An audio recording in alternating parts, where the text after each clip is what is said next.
Assalamualaikum warahmatullahi wabarakatuh. Alhamdulillah wassalatu wassalamu ala Rasulillah Sayyidina Muhammad bin Abdillah wa ala alihi wa ashabihi wa man tabi'ah. Amma ba'd. Baiklah, pada hari ini kita akan belajar tentang ta'riful ismi atau pengertian isim. Al-ismu huwa kalimatun dallat ala ma'na fi nafsiha wa lam tuqtaran bi zamanin.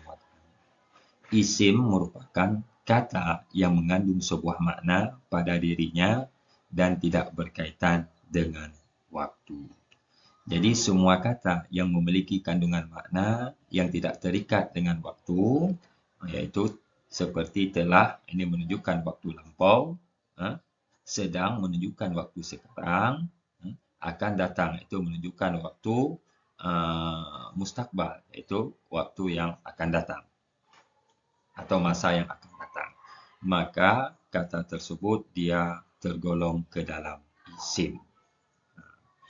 Dikarenakan tidak dibatasi dengan waktu, maka isim tersebut banyak jenisnya dan paling banyak digunakan. Jadi karena dia tidak terikat dengan waktu, dia bebas penggunaannya. Ya, boleh digunakan untuk masa lampau, masa sekarang, dan masa yang akan datang. Tidak terikat. Itu makna daripada isim. Di sini ada beberapa contoh isim, seperti Zaidun. Ini nama orang, iaitu artinya si Zaid kalau kita katakan. Ini nama orang dinamakan dengan isim alam. Kemudian Hadza, artinya ini. Ini adalah isim isyarat. Itu kata tunjuk. Ana, artinya saya. Isim dhamir atau kata ganti orang. Kemudian alamatul ismi, tanda-tanda isim. Di sini ada beberapa tanda isim. Tanda yang pertama, dukhulu alif wal lam, iaitu masuk alif lam atau sering kita sebutkan alif al. Wal maqsudu biha huna adatu ta'rif. Yang dimaksud dengan alif lam di sini adalah alat untuk memakrifahkan sebuah isim. Jadi semua kata dalam bahasa Arab yang didahului oleh alif dan lam itu sudah pasti isim. Tidak ada alif lam yang masuk kepada fi'il atau kata kerja dan tidak ada alif dan lam masuk kepada huruf. Contoh di sini al-kitabu, al-babu, asy-syajaratu, al-faslu. Jadi, semua isim yang masuk alif lam, semua kata yang masuk alif lam, itu adalah isim. Kemudian tanda yang kedua adalah tanwin. Wa huwa duhuru harakataini fi akhiril kalimah. Iaitu nampak dua harakat di akhir kalimat. Maksudnya semua kata dalam bahasa Arab yang berharakat tanwin, baik dhammatain, dua dhammah, fathatain, dua fathah, maupun kasratain, dua kasrah, itu sudah pasti isim. Contoh qalamun, mun ini tanwin, atau bahasa kita baris dua. Kitabun juga tanwin. Faslun juga tanwin. Jadi apabila ada tanwin di akhir kata, kata tersebut sudah pasti isim. Perlu kita ketahui, tidak ada alif dan lam atau alif a dan tanwin itu masuk pada fi'il atau huruf. Dia khusus pada isim.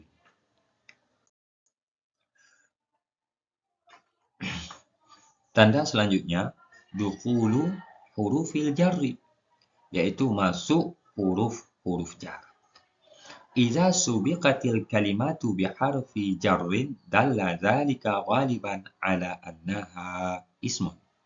Bila suatu kata didahului oleh huruf jar, maka kata tersebut pasti isim. Jadi apabila kata sebelum kata tersebut ada huruf jar, jadi kata tersebut sudah pasti isim. Karena huruf jar itu tugasnya menjarkan isim saja. Jadi di sini ada beberapa huruf jar yang perlu kita ketahui. Ada min, ila, an, fi, rubba, al-ba'u atau bi seperti bismillahirrahmanirrahim. Ala, al-kafu seperti ka yang bermakna seperti. Al-lamu seperti la atau li bermakna bagi, untuk atau milik. Kemudian al-wawu, waw.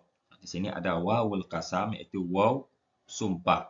Jadi kalau kita ingin mengungkapkan sumpah, jadi menggunakan waw qasam seperti wallahi, demi Allah. Al-ba'u atau ba'ul qasami, ba qasam, billahi, demi Allah juga artinya. Kemudian ta atau ta'ul qasami, tallahi, artinya juga demi Allah. Kemudian muz, munzu, la'alla dan hatta. Semua ini adalah huruf jar. Jadi setelah huruf jar ini ada isim. Ya, setelah huruf jar ini ada kata setelah huruf jar ini, maka kata tersebut sudah adalah isim. Contoh di sini, sirtu minal masjidi ilal baiti. Saya berjalan dari masjid ke rumah. Min ini adalah huruf jar. Al-masjidi ini adalah kata setelah huruf jar atau dinamakan dengan isim majrur. Jadi al-masjidi ini adalah isim. Di mana kita tanda isim karena ada huruf jar di belakangnya. Ila juga huruf jar. Al-baiti adalah isim yang majrur. Kita ketahui ini isim karena ada huruf jar sebelumnya. Kemudian tanda selanjutnya al-jaru atau al-khafdu. Wa huwa wujudu kasratin aw ma yanubu anha fi akhiril ismil majruri. Yaitu ada kasrah atau sesuatu yang menggantikan kasrah tersebut di akhir isim majrur. Maksudnya kalimat isim bisa di-i'rab jar atau khafat apabila ada amil yang masuk padanya. Ini juga hampir sama dengan dukulu hurufil jar. Maksudnya adalah isim, segala isim yang majrur itu, segala kata yang majrur itu dinamakan dengan isim. Ada yang majrur dengan masuk alif, dengan masuk huruf jar, seperti contoh di atas tadi, minal masjidi ilal baiti. Ada yang majrur dengan sebab idafah, iaitu sebuah kata atau isim dia menjadi mudhaf ilaih. Makna mudhaf idafah adalah gabungan dua kata atau lebih. Kalau dalam bahasa kita, bahasa Indonesia, adalah frasa. Misalnya, pintu dan kelas. Kedua-duanya itu kata benda. Pintu, kelas. Jadi, itu gabungan dua kata. Pintu dan kelas. Digabungkan. Kalau bahasa Arabnya, babul fasli. Jadi, babu itu adalah mudhaf, al-fasli adalah mudhaf ilaih. Al-fasli itu kita baca kasrah, karena dia majrur. Kenapa dia majrur? Karena ada mudhaf dengan sebab mudhaf. Yang mana mudhafnya? Babu. Jadi, setiap kata yang terdiri daripada mudhaf dan mudhaf ilaih, jadi mudhaf ilaihnya itu dia sudah pasti majrur. Dan mudhaf ilaih itu juga sudah pasti isim. Kemudian kita masuk ke dalam taksimul ismi, pembagian isim. Ada beberapa pembagian isim. Yang pertama, pembagian berdasarkan jumlah atau bilangan. Jadi pembagian isim berdasarkan jumlah atau bilangan, isim itu dia terbagi kepada 3 berdasarkan bilangan atau jumlahnya. Yang pertama mufrad. Mufrad artinya tunggal. Contohnya kitabun artinya satu kitab atau satu buku. Kemudian musanna, ini adalah isim yang bermakna 2. Contohnya kitabani, cara menandakannya adalah ditambahkan alif dan nun di akhir isim tersebut. Kitabani artinya 2 buku. Jadi apabila dia marfu' ditambahkan alif dan nun, apabila dia mansub atau majrur ditambahkan ya dan nun. Jadi kita baini. Kemudian jamak. Jamak sama juga dalam bahasa Indonesia, artinya jamak adalah banyak. Jadi apabila isim lebih daripada dua, suatu kata yang menunjukkan lebih daripada dua, itu sudah tergolong ke dalam jamak. Beda dengan bahasa Inggeris. Bahasa Inggeris lebih daripada satu, itu sudah termasuk jamak. Sedangkan bahasa Arab lebih daripada dua, itu sudah jamak. Jadi jamak terbagi kepada tiga. Ada jamak muzakkar salim, iaitu jamak yang menunjukkan kepada laki-laki yang berakal. Contohnya ya seperti manusia. Contoh muslimuna. Jadi muslimuna itu dia jamak muzakkar salim. Apa artinya? Orang muslim, orang muslim laki-laki. Cara tandanya adalah ada waw dan nun apabila dia marfu, dan apabila dia majrur atau mansub, ya dan nun, iaitu muslimina. Kemudian jamak muannas salim, iaitu jamak yang menunjukkan kepada perempuan yang berakal. Maksud berakal adalah manusia juga. Seperti muslimatun. Jadi cara menandakannya adalah ada alif dan ta maftuhah di akhir kata tersebut. Muslimatun. Artinya apa? Orang muslim atau muslimah atau orang muslim perempuan. Kemudian jamak taksir. Ini jamak taksir tidak ada tanda khusus. Jadi cara menandakannya kita harus banyak menghafal, harus banyak melihat kamus. Karena kenapa? Karena dia tidak sama bentuk dari bentuk mufradnya.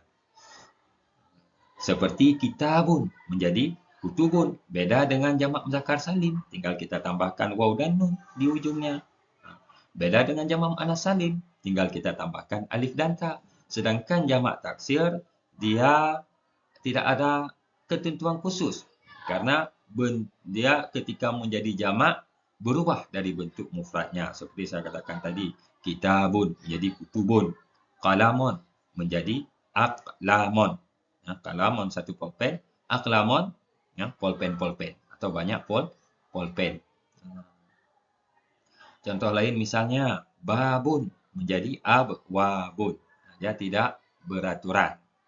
Jadi oleh kerana itu, untuk kita memahami jamak taksir itu, kita harus sering-sering membuka kamus dan menghafalnya. Kemudian, pembagian isim berdasarkan jenis. Jenis di sini yang bisa kita katakan jenis kelamin. Ada muannas. Apa itu muannas? Ma yadullu ala unsa, iaitu isim yang menunjukkan kepada perempuan.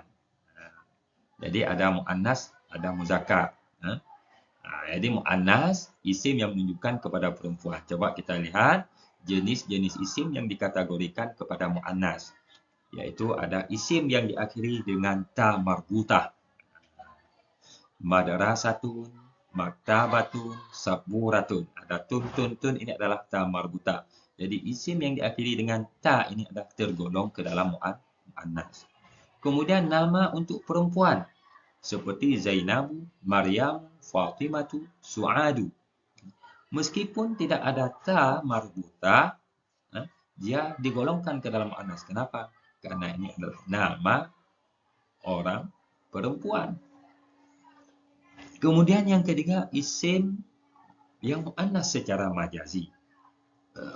Maksudnya apa? Dia bentuknya muzakkar, tidak ada tanda-tanda muannas di situ.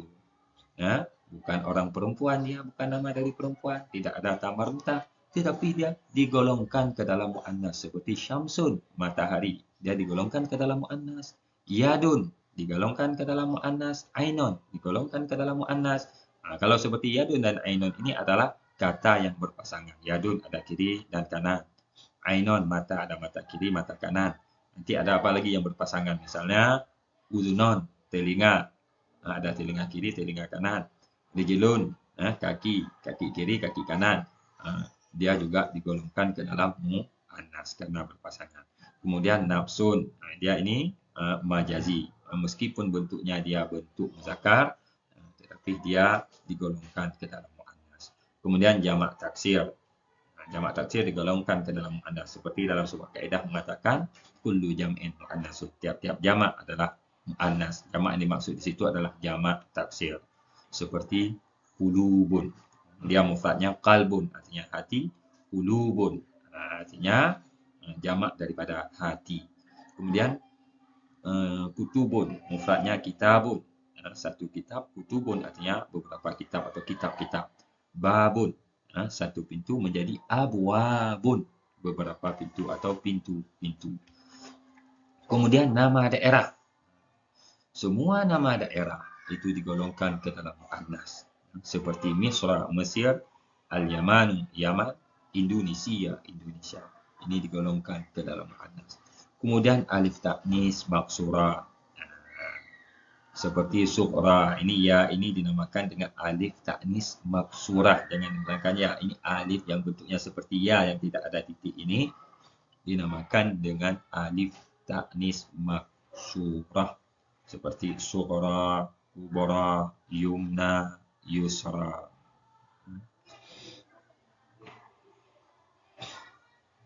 Seperti kata qalqalah, bukan qalqalah saghir. Qalqalah sughra.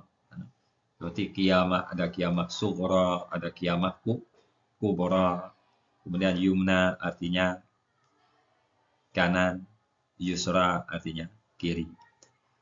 Kemudian jenis yang dikategorikan ke dalam mu'annas yang terakhir adalah alif ta'nis mamdudah. Seperti di sini hamra, husna. Mana alif ta'nis mamdudah? Alif dan hamzah ini. Husna, alif dan hamzah ini dikategorikan kepada mu'annas. Kemudian muzakkar. Muzakkar adalah ma yadullu ala zakarin. Itu isim yang menunjukkan kepada laki-laki. Contoh sini kitabun. Jadi kata yang tidak ada ta marbutah yang selain disebutkan di kategori mu'annas tadi, dia adalah muzakkar. Muhammadun, semua nama laki-laki dia digolongkan ke dalam muzakkar. Meskipun nama laki-laki itu seperti nama perempuan. Misalnya ada ta marbutahnya. Dia juga digolongkan ke dalam muzakkar. Digolongkan ke dalam laki-laki. Qalamun. Jadi tidak ada ta marbutahnya. Dia juga digolongkan ke dalam laki-laki. Oke, kemudian pembagian yang ketiga berdasarkan khusus dan umum. Khusus adalah ma'rifah dan umum adalah nakirah. Jadi khusus adalah ma'rifah, sedangkan yang umum adalah nakirah. Jadi ma'rifah. Coba kita lihat mana isim yang digolongkan ke dalam ma'rifah. Yang pertama mutmarun, itu isim damir. Ana wa anta di sini. Sebenarnya isim damir itu banyak, ada 14. Huwa, hum, hiya, huma, ana, anta, antuma, antum, anti, antuma, antuna, ana, nahnu. Kemudian isim alam. Isim alam itu adalah nama orang dan nama tempat. Dia juga digolongkan ke dalam ma'rifah. Kemudian isim mubham, iaitu kata tunjuk. Hadza, hadhihi, haula'i dan lain sebagainya juga digolongkan ke dalam isim. Kemudian alif dan lam. Semua isim yang masuk alif dan lam dia digolongkan ke dalam isim ma'rifah. Contoh di sini ar-rajulu wal ghulamu. Kemudian ma udhifa ilal arba'ati, iaitu isim yang didafahkan kepada yang empat tersebut dan didafahkan kepada isim dhamir. Misalnya baituhu, rumahnya. Jadi baitu itu dasarnya dia nakirah karena didafahkan kepada hu isim dhamir, baitu itu sudah menjadi ma'rifah. Kemudian isim alam. Jadi didafahkan kepada isim alam. Misalnya kitabu Zaidin. Kitabu Zaidin. Buku milik si Zaid. Jadi kalimat kitabu didafahkan kepada Zaidin. Jadi kitabu itu karena didafahkan kepada Zaidin, dia menjadi ma'rifah. Kemudian isim mubham. Contohnya kitabu hadza, kitab yang ini. Kitab ini. Jadi kitabu dasarnya dia nakirah. Karena diidafahkan kepada hadza, maka kitabu itu juga menjadi makrifat. Kemudian diidafahkan kepada alif dan lam. Contohnya babul fasli. Babu itu diidafahkan kepada al-fasli.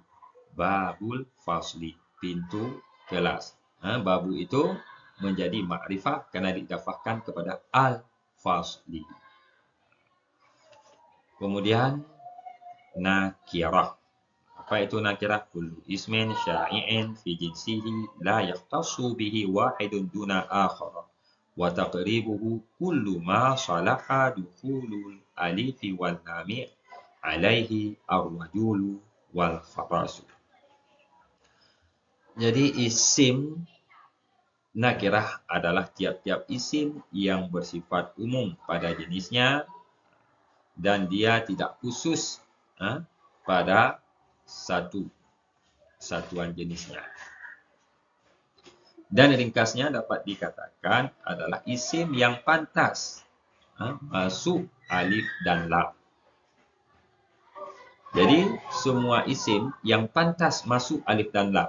Perlu kita ketahui bukan masuk alif lam, pantas masuk alif lam, isim tersebut adalah nakirah tetapi tidak masuk alif lam, hanya pantas saja masuk alif lam. Contoh kitabun. Dia pantas masuk alif lam, pantas menjadi al-kitabu. Baitun. Baitun itu nakirah, pantas dia masuk alif lam, pantas menjadi al-baitun. Tetapi kita di sini bukan berbicara masalah makrifah dengan masuk alif lam. Kita bicara masalah pantas dia masuk alif dan lam. Jadi dapat kita simpulkan bahawa makrifah ini adalah khusus, maksud khusus sudah tertayin. Misalnya saya beri contoh al-ustadu fil fasli. Ustaz berada di dalam kelas. Kata al-fasli itu perlu kita ketahui dia sudah ada alif lam, sudah makrifah. Dia itu sudah tertentu kelas yang mana. Sudah terkhusus dengan kelas yang mana. Kalau kita katakan al-ustazu fi faslin. Ustaz itu berada di dalam kelas. Fi faslin. Bukan fil fasli. Fi faslin. Tidak ada alif lam. Jadi, ustaz berada di dalam kelas. Kelas itu masih umum. Belum tertentu kelas mana. Bisa jadi kelas 1, bisa jadi kelas 2 dan kelas lainnya. Jadi, seperti itu. Ma'rifah dan nakirah. Khusus dan umum. Okey, untuk hari ini kita cukupkan. InsyaAllah kita lanjutkan di pertemuan selanjutnya. Wabillahi taufiq wal hidayah. Wassalamualaikum warahmatullahi wabarakatuh.